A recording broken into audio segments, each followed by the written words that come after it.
সারা দেশের মানুষও যদি বিপক্ষে লেগে তাতে টিপু সুলতানকে ঠেকাতে পারবে না মন্তব্য করে তিনি বলেন, সারা বিশ্ব থেকে আমার কাছে অর্ডার আসছে। ফোন রিসিভ করে সাংবাদিক পরিচয় পাওয়ার সঙ্গে সঙ্গে তেলেবেগুনে জ্বলে উঠলেন টিপু সুলতান। ফেরি করে বই বিক্রি করার সময় বিতর্কিত কর্মকাণ্ডগুলো নিয়ে গত কয়েকদিন ধরে যেসব গণমাধ্যম কর্মী প্রশ্ন করেছেন তাদের বিরুদ্ধে বিষোদ্গার শুরু করলেন।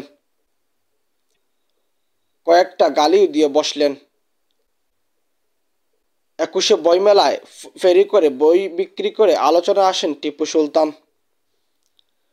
মুখভর্তি দবদবে দাড়ি, টাকমার্তা ফর্সাই নাম মানুষটিকে সামাজিক যোগাযোগ মাধ্যমে কল্যাণের দেশের অনেকেই এখন চেনেন। যারা নিয়মিত ট্রেন ভ্রমণ করেন, বিশেষ করে উত্তর ও দক্ষিণাঞ্চলে রেলে যাতায়াত করেন, তাদের অনেকেই আগে থেকেই তাকে চেনেন, কারণ তিনি মূলত ট্রেনে ফেরি করে বই বিক্রি করেন। কিন্তু এবার অমর 21শে বইমেলায় ফেরি করে বই বিক্রি করে আলোচনায় আসেন টিপু সুলতান। সামাজিক মাধ্যমে টিপু সুলতানের বহু ভিডিও, ছবি এবং মিম ছড়িয়ে পড়েছে। এগুলিতে দেখা যায় শুধু ইংরেজি ভাষা এবং নিজের বই নিয়ে নয়, ভিন্ন ইস্যুতে তাকে কথা বলতে দেখা যায়। তার হুটহাট কথায় অনেকেই মজা পান। তবে তাকে নিয়ে অনলাইন মাধ্যমগুলিতে ব্যাপক নেতিবাচক আলোচনাও আছে।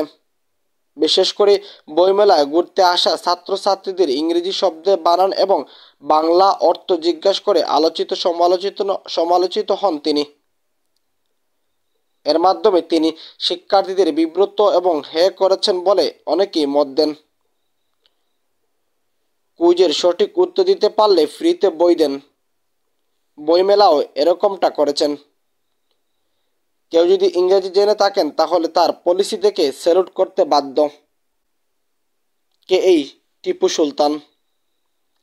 জানা গেছে টিপু সুলতানের বাড়ি কুষ্টিয়ার দৌলতপুর উপজেলার বোয়ালিয়া ইউনিয়নের সরিষাডুলি গ্রামে। তাহাজ উদ্দিন এবং রমেশা খাতুনের 4 সন্তানের মধ্যে সবার ছোট। 1971 সালের 23শে মে জন্মগ্রহণ করা টিপু সুলতানের বয়স 53 বছর চলে। স্ত্রী এবং 2 সন্তান নিয়ে ঢাকায় বসবাস করেন। নিজ এলাকার ভিন্ন স্কুল কলেজে পড়াশোনা করেছেন তিনি।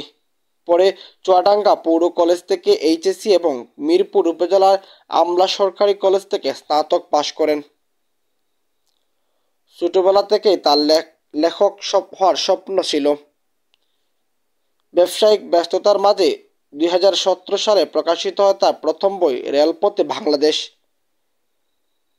এই ভ্রমণ গাইডটির 1,23,000 কপি বিক্রিত হয়েছে। 2020 সালে প্রকাশিত হয় তার বোনাস বইটি। এই বই দুইটি পাশাপাশি তিনি 8টি মানচিত্র তৈরি, কুষ্টিয়া জেলার মানচিত্র এবং 405টি নদীর গতিপথ বাংলাদেশের নদ নদীর মানচিত্র, 466টি স্টেশনের নামসহ রেলপথের ভারতের প্রতিটি প্রদেশে পৃথক ভৌগোলিক এলাকা, ভিন্ন রাজ্যের রাজধানী, গুরুত্বপূর্ণ শহর, টিপু সুলতান 2017 সালে রেলপথে বাংলাদেশ বইটি 10,000 কপি প্রিন্ট করেন। যতদিন বেঁচে থাকবো বইয়ের সঙ্গেই থাকবো। ফেরি করে বই বিক্রির সুবাদে অনেক অপরিচিত মানুষের কাছ থেকে ভালোবাসা